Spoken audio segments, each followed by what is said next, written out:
Everyone viewers আসসালামু আলাইকুম। কেমন আছো সবাই? আশা করি ভালো আছো। আর আমি আলহামদুলিল্লাহ অনেক ভালো আছি। হাতে কাঠগুলো শুকনো করতে দিয়েছিলাম রোজার মাসে, তো সেগুলো শুকনো হয়েছে। গাছে একটাই মাত্র আম হয়েছে এত বড় গাছেতে। এখানে ফুল গাছে ফুল হয়েছে, এত বড় আম গাছেতে একটাই মাত্র আম হয়েছে। সব আমগুলো কষার জন্য ঝরে গিয়েছে আর প্রচুর গরম পড়েছে। আর এই গরমের মধ্যে চুলোয় রান্না করা যারা যারা করো অবশ্যই জানো সেই কষ্টটা। অবশ্যই গ্যাস বুকিং করেছি কিন্তু কখন দেবে বলতে পারছে না। আমাদের ঈদের সময় এই মুরগিটা কেনা হয়েছিল, কিন্তু সেই মুরগিটা ঈদের সময় খেলাম না। এখন এই কেটে খাওয়া হবে, কারণ মুরগিটা ডিম পাচ্ছিল সেই কারণে। এতটা গরম পড়েছে যে বলার মতন নেই। একদিকে মেয়েকে গা ধোয়াতে দিয়ে একদিকে পানি বসিয়ে দিলাম, তারপরে মুরগিগুলো ননদ ছাড়িয়ে দিল। সত্যিকারের কথা আমার ননদ ভালো অনেকটাই। তো মুরগিগুলো ননদ কেটে কুটে পরিষ্কার করে ছেড়ে দিল। দেওয়ার পরে এখানে একটা তরমুজ কিনতে দিয়েছিলাম শ্বশুরের কাছে। তরমুজটা বেশ ভালো, 20 টাকা কেজি। তো ভালো, অর্ধেকটা খাওয়া হবে, অর্ধেকটা রেখে দেওয়া হবে।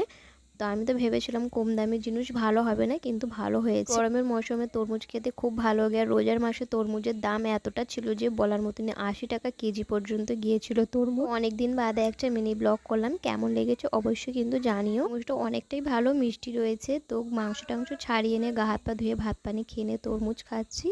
তো এখানে এখন মাংসটাকে কেটে কুটে দিয়েছিল ননদ, ওইটাকে এখন ভাগ করে ওনাদেরকে একটু দেবো। আপনাদের ভাইয়া বলেছে দিয়ে দিতে। তো এখন আমি মাপছি। কেজি 700 থেকে মাংস দেখো কতগুলো কমে গেছে। আর মুরগিটার পেটে এত পরিমাণ ডিম যে বলার মতন নেই। আর এই মুরগি ডিম পাচ্ছিল বলে রেখে দিয়েছিল। আর আপনাদের ভাইয়া এত বড় বড় পিস করেছে যে বলার মতন নেই। ওকে একটু ছোট করতে হবে। আর দেখো এই ডিমটা কালকেরে পারতো, আজকের মুরগি ডিম আর পারলো না। তো অনেক ডিমের গেজ ছিল ওর পেটেতে। কিনে বেশ কয়েকদিন ধরে এই ডিমটা খেতে পেরেছিলাম। আর এই ডিমগুলো দেশি মুরগির ডিমের মতন। তো এখন মাংসগুলোকে মেপে নিচ্ছি। দেখো কেজি 700 মাংস থেকে অনেকটা মাংস কমে গেল। আমি জানি না, আমার মনে হয় দোকানদারদের পাল্লায় চুরি থাকে। যদি ভিডিওটা ভালো লাগে অবশ্যই সাবস্ক্রাইব করে পাশে থেকে ভালো ভালো ভিডিও দেখার জন্য। তো এইগুলো করার পরে ঘুমিয়ে পড়েছিলাম, উঠে কাজ করলাম। রাত্রে ভাত কম পড়েছে, তারপরে এই রাত্রে ভাত করছি। দেখতে পাচ্ছ বাইরে কতটা পরিমাণে অন্ধকার। তো একটু ভাত কম পেরোচ্ছিলো, তো গ্যাস যেহেতু আর শেষ হয়ে যাবে, অল্প রয়েছে, সেই জন্য চুলোয় ভাত করছি।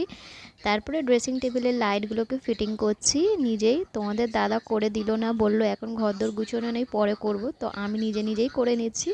তো এটাকে লাগাবার পরে তোমাদেরকে ফাইনাল লুক দেখাই। এর আলোটা প্রচুর না, অল্পই রয়েছে। তো কেমন লেগেছে আজকের মিনি ব্লগটা অবশ্যই কমেন্ট করে জানাও।